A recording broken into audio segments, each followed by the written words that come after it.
ये तो हम पहले दिन से ही कह रहे हैं कि जब जब मोदी जी संकट में होते हैं वो अपने सबसे प्रबल घटक दल ईडी को मैदान में उतार देते हैं, और इससे पूरी तरह से ये साफ हो चुका है कि जो दो बचे हुए चुनाव हैं तेलंगाना में तो वो निस्तो नाबूद है, और राजस्थान भी वो बुरी तरह से हारने वाले हैं। अन्यथा वो ईडी से ये कार्रवाई ना कराते, ये सिर्फ डिस्ट्रैक्ट करने के लिए, सिर्फ मुद्दे से भटकाने के लिए कार्रवाई कराई गई है।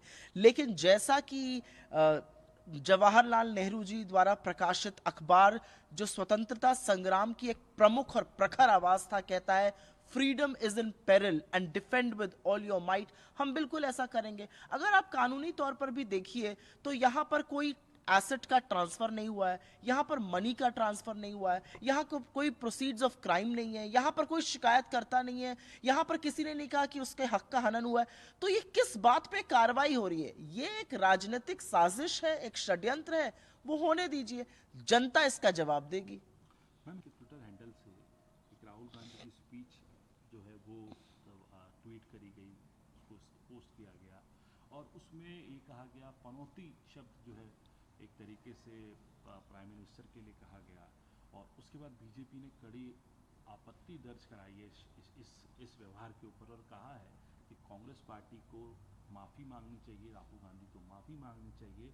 और इससे पहले भी राहुल गांधी की माता जो हैं, पूर्व कांग्रेस अध्यक्षा हैं सोनिया गांधी, उन्होंने भी प्रधानमंत्री के लिए मौत का सौदागर जैसे शब्द का इस्तेमाल किया था। हाशिर क्या हुआ कांग्रेस का सबके सामने। नहीं, मैं आक्रोश समझ ही नहीं पा रही हूं।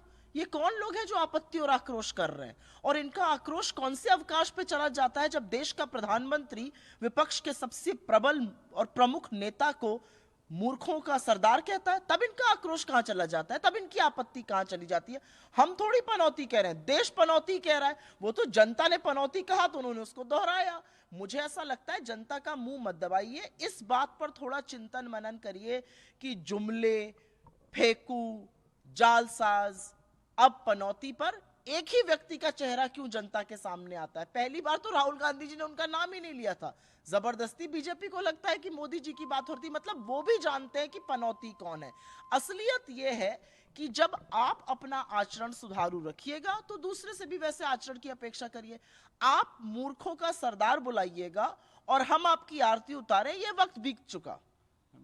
बिल्कुल नहीं, हम चुनाव अपने मुद्दों पर लड़ रहे हैं। हम चुनाव बड़े काम करके राजस्थान में उसके बाद जनता के पास जा रहे हैं। हम एक बड़े परिवर्तन की और भ्रष्टाचार का खुलासा करके तेलंगाना में लोगों से बदलाव की मांग कर रहे हैं। राजस्थान में हमने, चाहे हमारी हेल्थ स्कीम हो, चाहे महिलाओं के लिए हो, चाहे ओपीएस हो, चाहे रोजगार की योजनाएं हो, चाहे जो हमने किसानों के लिए किया हो, जो 500 का सिलेंडर दिया हो, जिसको कॉपी पेस्ट करके मोदी जी अपनी योजनाएं बना रहे हैं। मोदी जी मैदान में आए ना, मुद्दों पर बात कर ले, मुद्दों पर बात नहीं कर पाएंगे। आप करें तो लीला और हम करें तो पाप, मान्यवर ये वक्त निकल चुका है। आप मंच से मूर्खों का सरदार कहिएगा और देश आपको पनौती कह रहा है, और अगर कोई शब्द कह देगा तो आप छुयुमी बन जाइएगा। अरे छोड़िए इन बातों को। How do you by the ED they have attached the property of AJL, and what's the take of the Congress party on it? Quite frankly, we are not surprised at all that the ED has acted. Every time Mr. Modi is in trouble and each time he faces an electoral loss, he turns to his most trusted and most confident lieutenant, and that is the Enforcement Directorate of this country. The reality is that the Enforcement Directorate works at the whims and fancies of the Bharatiya Janata Party, particularly Mr. Narendra Modi. What the Enforcement Directorate has done is laughable, because in PMLA, a predicate offense is required. There is no predicate offense. There is no transfer of immovable property. There is no transfer of money. There is no proceeds of crime. There is no original complainant. There is nobody who says that their rights have been curbed or their rights have been taken away. What is this hullabaloo about? The reality is that every time Mr. Modi is in trouble, these tactics are being deployed, but we have gotten used to it, and the people of this country will give a befitting reply to what the Enforcement Directorate has done. And like Pandit Nehru's newspaper says on its masthead, freedom is in peril, defend it with all your might, and we will.